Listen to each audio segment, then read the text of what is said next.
सभी लोग प्राय के परिचित हैं। सम्यक दर्शन, निश्चय सम्यक दर्शन, व्यवहार सम्यक दर्शन, और बिना व्यवहार सम्यक दर्शन के निश्चय सम्यक दर्शन नहीं हो सकता है। उस सम्यक दर्शन की चर्चा के दौरान 8 अंगों का प्रसंग आता है।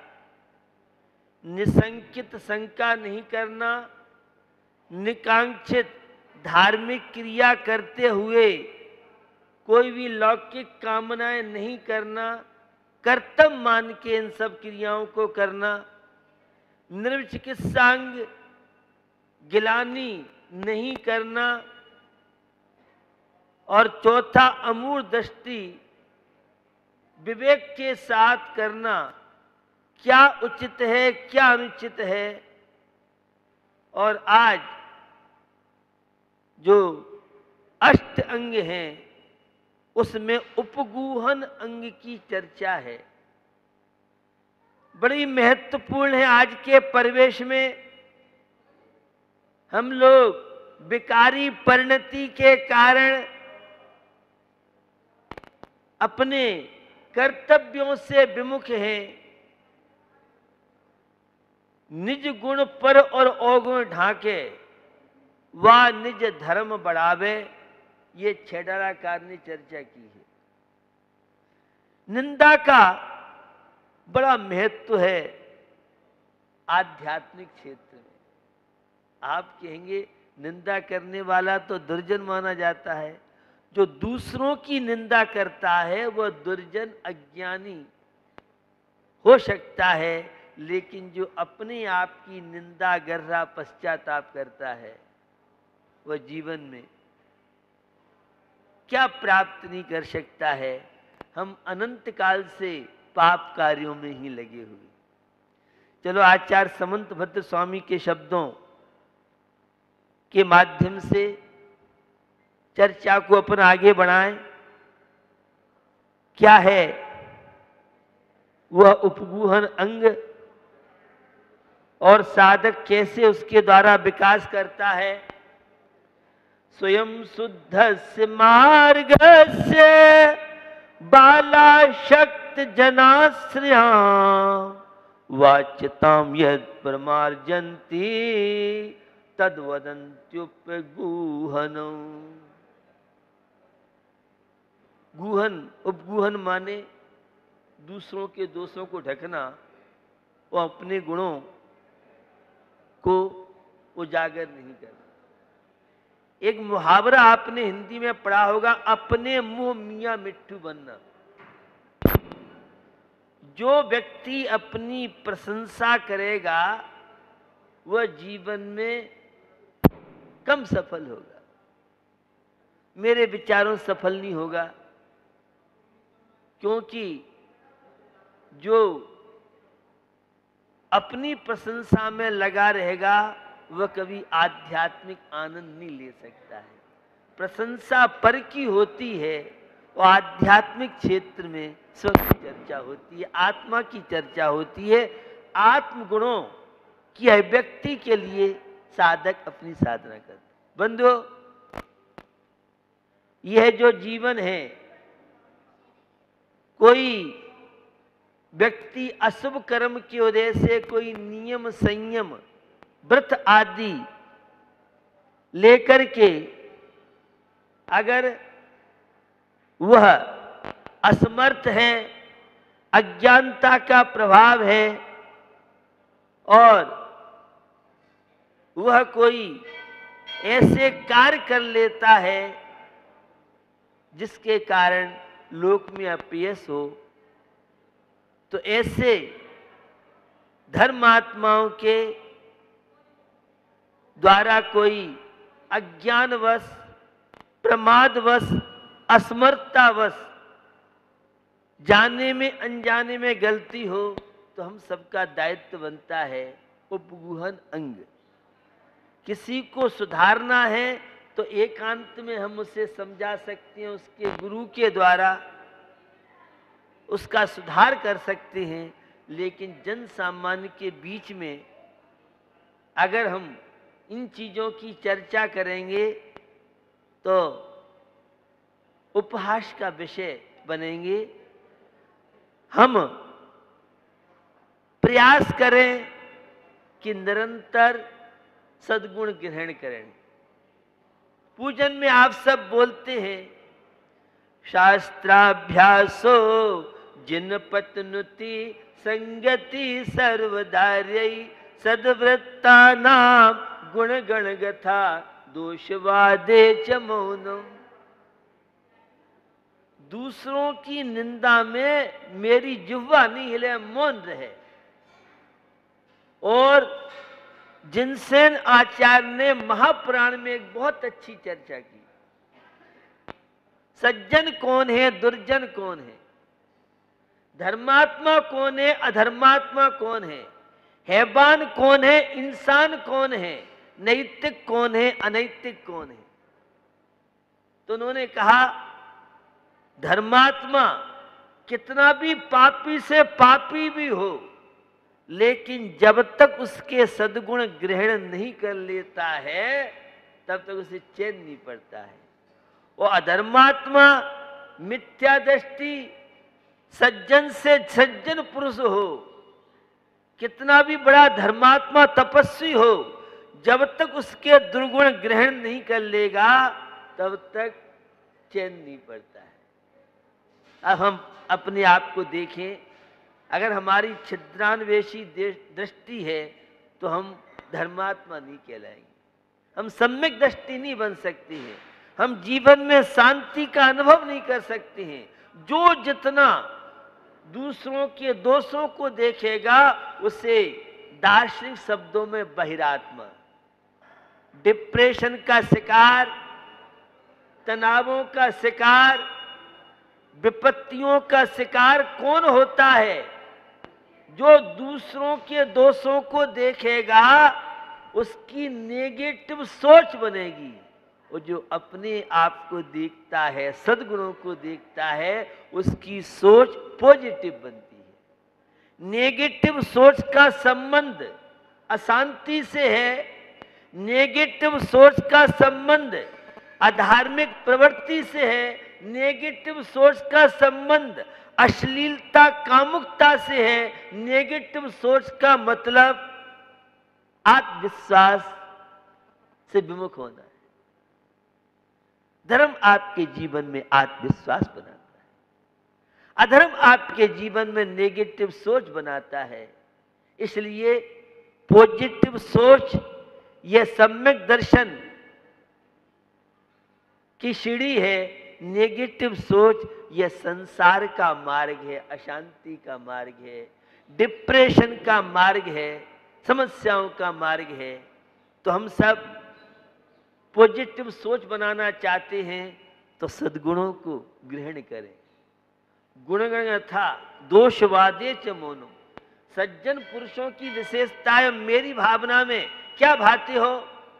गुणी जनों को देखे हृदय में मेरे प्रेम उमड़ आवे, बने जहां तक इस जीवन में औरों का उपकार करूं। गुणी जनों को देख हृदय में मेरे प्रेम उमड़ आवे, बने जहां तक उनकी सेवा करके यह मन सुख पावे। आपकी सोच आपको दुखी बनाती है, आपकी सोच आपको सुखी बनाती है। ये धर्म एक सोच को बदलने का फार्मूला है। तो उपगुहन का गहरा संबंध हमारी पारिवारिक शांति से, स्वयं की शांति से है, स्वस्थता से है। तो सद्गुणों को ग्रहण करना यह सम्यक दृष्टि धर्मात्मा भारतीय अहिंसा के पुजारी की पहचान है। और दुर्गुणों की ओर दृष्टि जाना यह शांति तनावों का समस्याओं का कारण बनता है। कलयुग है। और एक बात मैं हमेशा कहता रहता हूं, आज धर्म के प्रति अनास्था के कारण पग पग पे आपको मिलेंगे, और धर्म के प्रति आस्था के कारण बहुत बिरले मिलेंगे। अपनी धर्म में आस्था रखना और दूसरों की भी आस्था बनाना यद्यपि स्थितीकरण अंग है, लेकिन उपगुहन अंग जहां जीवन में होगा तभी स्थितीकरण अंग बनेगा। और जीवन में शांति आप चाहते हो, विकल्पों से मुक्त होना चाहते हो, तो गुणी पुरुषों के प्रति उल्लास हो। ये वीतराग प्रभु की मूर्ति, यह सिद्ध क्षेत्र सोनागिर, ये ऊर्जा के केंद्र हैं, शक्ति के केंद्र हैं। हमारी नेगेटिव सोच को पॉजिटिव बनाने में एक माध्यम कारण बन सकते हैं। तो भैया हमें यह अमूल्य जीवन मिला है, यह शांति की यात्रा के लिए मिला है, यह प्रसन्नता के लिए मिला है। धर्मात्मा बनना चाहते हैं, विवेकी बनना चाहते हैं, और समस्याओं का समाधान ये सम्यक दर्शन है। विश्वास, समर्पण, आस्था जीवन में क्या प्राप्त नहीं करा सकती है। तो हम इन 8 अंगों को जीवन में स्थान दें और संकादी 8 दोषों से बचें, तो निश्चित जीवन में एक नया शांति का झरना, अद्भुत शांति की अनुभूति आप कर सकते हैं। बंधुओं, हम संसारी प्राणी हैं और अनादिकाल से कषाय की ज्वाला में जल रहे हैं, विषयों की ज्वाला में जल रहे हैं। विकारी परिणति के द्वारा हम अपनी शांति से विमुख हो रहे हैं। बैर विरोध जहर की तरह है। क्रोध से इतना खतरा नहीं है जितना खतरा हमें बैर से है। यह विरोध हम सबको जीने नहीं दे रहा है। छोटी छोटी बातों को लेके, जरा जरा से प्रसंगों को लेकर के, और हम विरोधियों की, विपक्षियों की सेना तैयार कर देते। जो जिसके जीवन में बैर की खेती होगी, शत्रुता की खेती होगी, वह अशांति के फसल आपको काटने मिलेगी। शांति की फसल आप प्राप्त करना चाहते हैं तो जीवन में बैर विरोध, ये डंक बिच्छू से इतना खतरा नहीं है जितना खतरा बैर से है। ये बैर क्या चीज है? ये बैर किसी से किसी की बात हो जाए और उससे बदले लेने की भावना, प्रतिशोध की भावना, यह बैर कहलाता है।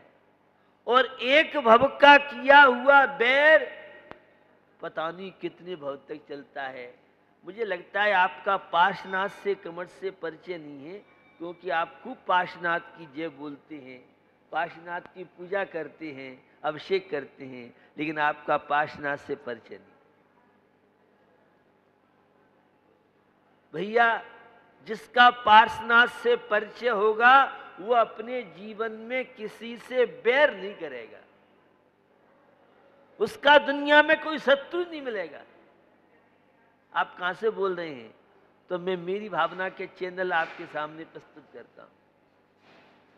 दुर्जन क्रूर कुमार्ग रतों पर क्षोभ नहीं मुझको आवे, साम्य भाव रखूं मैं उन पर ऐसी परिणति हो जावे।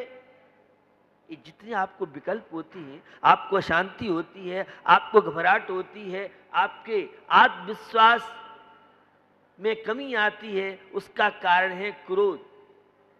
जितना ज्यादा क्रोधी होगा उतना ज्यादा टेंशन का संबंध क्रोध से है। टेंशन का संबंध आपके विरोधियों से। भैया, किससे विरोध करते हो? क्या है तुम्हारा यहां? कोई व्यक्ति हमारी आलोचना करता है, हमें अपशब्द बोलता है, हमारे साथ दुर्व्यवहार करता है, ये उसका दोष नहीं है, यह दोष तो हमारा है। 10 लक्षण की पूजन का चैनल कभी कभी खोल लिया करें। आप तो खोलते ही नहीं, बंद रखते हैं। और टीवी के चैनल तो बहुत देखते हैं जो आपकी नेगेटिव सोच बनाती है, जो कषाय बढ़ाती है, जो कर्म का बंद कराती है। लेकिन हम कर्म बंध से मुक्त होने के लिए संवर और निर्जरा से हम परिचित नहीं होते हैं।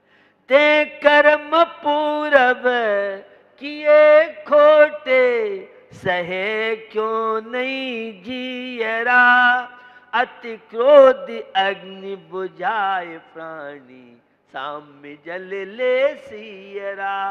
भैया उपादान तो हमारी आत्मा है, सामने वाला गाली दे रहा है, अपशब्द बोल रहा है, अन्य दुर्व्यवहार कर रहा है, पुण्य कर्म की उदय में तो पराये भी अपने हो जाते हैं, पाप कर्म के उदय में अपने पराये हो जाते हैं। आजकल पराये अपने नहीं होते हैं, अपने पराये ज्यादा मिलेंगे। ये संसार की रीति है। बड़ा विश्वास था मेरा मेरे पड़ोसी पर, मेरा विश्वास था भाई पर, मेरा विश्वास था संतान पर, मेरा विश्वास था पति पर, पत्नी पर, लेकिन मैं नहीं जानता था मेरे साथ ऐसा हो जाएगा। भैया ये संसार तो विचित्र है। अरे जिया जग धोखे की टाटी, जान बूझ कर अंध बने हैं, जान बूझ कर अंध बने हैं, आंखन बांधे पाटी। अरे जिया जग धोखे की टाटी, ये संसार तो माया में है, यहां कोई अपना नहीं है, यहां तो सारे पराये ही पराये हैं। केवल देव शास्त्र गुरु ये तो तेरे फ्रेंड हो सकते हैं, ये तेरे हो सकते हैं, ये तेरे आराध्य हो सकते हैं, आदर्श हो सकते हैं। बाकी के कब कौन किसको धोखा दे जाए। तू जिस पर विश्वास करता है, जिसे तू अपना मानता है, भैया संसार में कोई अपना नहीं है। तेरा चैतन्य आत्मा निश्चय से अपना है। व्यवहार से देव शास्त्र गुरु ये सहारा दे सकते हैं, बाकी के संसार में तो सब स्वार्थी है। तो जीवन में कभी किसी से बैर मत करो। कोई किसी से बात हो जाए तो सामने वाला कैसे भी परिणाम रखे, हम तो अपने ठेकेदार हैं और अपने विचारों को ही पवित्र बनाएं। कोई कैसे भी प्रसंग बन जाए तो बैर मत करो। पीड़े दुष्ट अनेक भैया मेरे, पीड़े दुष्ट अनेक, बांध मार बहु विधि करे, और धरिए क्षमा विवेक के भैया मेरे, धरिए क्षमा विवेक, कोपन की जय प्रीतिमा। पार्श्वनाथ की जय बोलते हो और कमठ के महल में रहते हो।